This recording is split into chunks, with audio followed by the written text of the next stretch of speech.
Years ago, I used to date this guy when I was in high school.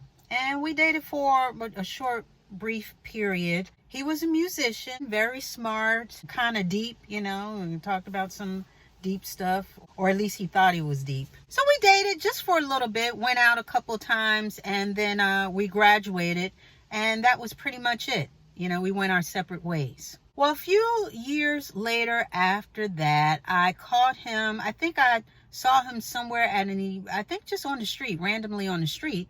And we started communication up again because we didn't end on bad terms. We just sort of faded to black. So we started dating again with a renewed type of, I guess, purpose, being that now we were out of high school, and now that we're adults, we're taking things a little bit more seriously. At least that's what I thought, because later on, I found out that he was cheating on me. Had the nerve to be seeing somebody else. So I found out that he was cheating on me, and then we broke up. I wasn't going to take that, And there were some other signs that we should not have been together. He was verbally abusive, and he had some anger issues, just to put it lightly. So we just going to leave it at that. But we did break up, and that was pretty much it. Once I found out that he was, cheating on me, that was pretty much it. Some years after that, I ran into an old friend, a really, really good friend of mine. He was one of my best friends in high school. And I ran into him, and happy to see him, I invited him back to my apartment just so we can chat and catch up and shoot the breeze and all that good stuff. So we went back to my apartment and just laughed and talked about old times and who's doing what from high school, and not really spilling tea because it wasn't a gossip session, but more of a catch-up session. And I had mentioned to him that I saw this particular person, my ex, and that after high school we started dating again. So he listened to what I said, and I said, yeah, this and that and da-da-da, and it didn't work out because he cheated on me. And after I had finished, he sort of said, well, I'm glad, or, well, I'm not surprised, or something to that effect. Now, I don't remember the exact words that he used. And then he spilled the beans, and he basically told me that I knew he had cheated on you, or he cheated on you before, or something to that effect. That basically when we were together before, he cheated on me then, and he knew. He basically, my friend, my good friend, he knew all about it. So again, he was just sort of saying, well, I'm glad you're not with him because he's not up to par, or he's not a stand-up dude, or whatever he was trying to say. But I was stuck on the whole cheating thing. You know what I mean? Because he knew that this guy was cheating on me, but he didn't tell me. So I was surprised. And I told him, I said, why wouldn't you tell me that he was cheating on me? And he was sort of like, well, I didn't know how you would take it. I didn't know whether you were going to get mad at me, because he was bringing up, instances and examples of when people try and tell other people about their mate or whatever, and how the people get mad at basically the messenger instead of paying attention to the message. And on top of that, he said that he didn't think that I would believe him. And so he didn't really want to get in between all that, and that I would eventually find out anyway. He would leave it up to me to find out. Now I have to tell you guys, when I heard that hurt my feelings. It really did, because I would have thought, I guess because I think like me, if I know that a train is coming, okay, and you're on the tracks. Now, whether you believe me, whether you hear the sound of the train, whether you see the lights from the train or not, I'm going to tell you that the train is coming, if it's coming, and then leave it up to you with that information. But I'm going to let you know. I'm going to give you a heads up. And I guess I expected the same from him, and I was very disappointed. And I told him that. I said, well, you could have saved me a whole lot of wasted time if you had just told me that he was cheating on me then. And he was just sort of like, well, this and that. And to me, at that point, I wasn't even really listening, because again, I was so taken aback. I was hurt. I was surprised. And I told him, I said, but you know me. You know, I always tell people, act like you know me. Okay, treat me like you know me. If you know that I'm A, B, and C, then treat me like A, B, and C. So we talked a little bit more, and he told me a little bit more information about him, meaning the ex, and some other stuff that he had gotten into as an adult, and just certain things that were going on with him. And we talked about some other people, caught up on that. And then, you know, we said we would keep in touch, and he left. And we left on good terms. I didn't chew him out too bad, but again, I did tell him that I was hurt. I did.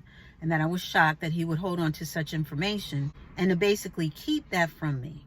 It really hurts to be the last to know. I mean, it really does. It's like going into a crowded room and everybody is laughing and joking, and you standing there like, what's everybody laughing at? Like everybody's in on the joke but you. I felt dumb. And especially my good friend, I would expect for him as a friend to keep me in the loop. And especially something like that, what I do with that information is one thing, but at least give me the information so that I'm armed. But I must say that even though all of this had occurred years prior, it still felt fresh. The betrayal, because I felt like I was betrayed twice. I guess there's two types of people. There's the type of people that want to know what's going on.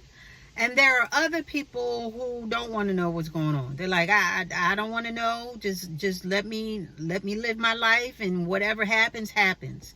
And I'm of the former group and not the latter. I'd rather know what is going on. If you know and you're my friend, or you're close to me, you're a family member, you care anything about me, if you know something that could possibly change my life, change my decisions, you know, make some type of impact on me, emotionally, physically, whatever, I would want to know. That's me. Because I don't like feeling like I am the last to know. Like I am basically the third wheel in what's going on in my life. I don't want to be the last to know.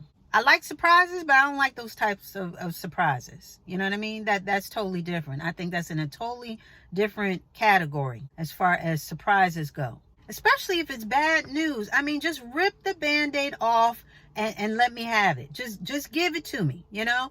You know how people are like, well, there's good news and bad news. Do you want the good news first, or do you want the bad? Give me the bad news first. Give me the bad news first.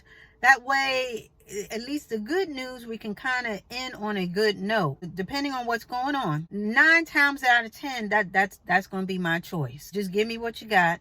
Let me adjust. Let me wrap my head around whatever's going on. Then give me the good news. That's how I am. I'm the one who wants to take the medicine first, then I can eat. I'm not one to try and delay the inevitable. You know, if we breaking up, then let's break up. All this long prologue of how and who and when it happened, I don't need to know all that. If we're not together or we breaking up, then just break up. If my services are no longer needed at the job, you don't have to tell me, well, it's been a good time. You had blah, scoot, blah, boom, blah. Just, honey, give me my papers. Let me get my box and clear off my desk. I am out of here. You know what I mean? That's the type of person that I am. When I go to the doctor, and if I have to maybe get a shot or have my blood drawn, I'm the one who looks at my arm while they're drawing the blood. I don't look away. I want to know what's going on. I want to know what you're doing down there. I want to know when it's being pulled. You know what I mean? I want to be kept in the loop when it comes to me. Now, I will say, with regard to relationships are tricky to navigate. Not only when you're in one, but when you're a friend of someone who's in one, and you may see something, you may hear something. I understand that can be difficult to navigate, because a lot of times people do flip out. A lot of people do get in their feelings, and things can go awry. Even though you may have the best intentions in getting them this information and letting them know what's going on, a lot of people don't want to know what's going on. A lot of people don't want to hear the bad information, and they will get mad at you for telling them that. And not only that, they'll stay with the person regardless. They're going to fight to the bitter end. But I will acquiesce that when you are dealing with somebody in a relationship, it can be hard to sort of maybe approach them with something that is not favorable about the person that they love. I will give you that. But in saying that, if I were in that situation, I would sort of feel that out and maybe try to have her see things for her, or him, have them see things for themselves without me even having to really say too much. If I can do that, if I can maneuver that some type of way. But I understand not wanting to meddle in other people's relationships and affairs of the heart. I totally get that. But at the same time, what do? Do you let the person go through all the hurt and pain of finding out later? Or do you offer up the information and then let them do what they will with it? So that's my question to you guys. How do you feel about being the last to know? Like I said, I guess there's two types of people. There are people that want to know on the front end, and there are people that don't let me know. I'll find out on the back end. I already told y'all where I stand on it, but where do you guys stand on that? Are you the type of person who would get upset, at the messenger? Or would you be more thankful for the message? On top of that, if you were put in that situation where you know some information and the information is true, it's not gossip, it's not he say, she say, it's not, well, Billy and them and Mama and them and Kiki and Toto and Yaya, they all said this, but we don't really know about, it's none of that. If you knew some information about someone's relationship, information that could possibly hurt the person that you care about, would you tell them the information? Or would you be like my friend and just say, well, they'll eventually figure it out. I don't want to lose them as a friend or have them be mad at me. I'll just let them find out on their own. Which would be your approach to the whole situation? Whether to approach it all and broach the subject to them, or just let it play out? Because again, y'all already know how I feel. I'm going to tell. Unless I know ahead of time that you don't want to know. If you tell me ahead of time, honey, I am having a good time. I don't care what's going on. I don't want to hear no nonsense from nobody. This is the man/woman of my dreams. And this is it. So don't nobody bring me no bad news. No bad news. So if somebody did something like that, then yeah, I would adjust and I'd be like, well, they said not to say nothing, so I ain't gonna say that. He was at the store with somebody else and this and that. And he was just getting, he had lipstick on his collar. And I'm not gonna say anything. If I've been instructed prior to, then no, I probably won't. But what do y'all think? Where do y'all fall in this whole thing about being the last to know? Because I know for me, I don't like it. I don't like it at all. And with that, we are going to put a button on it.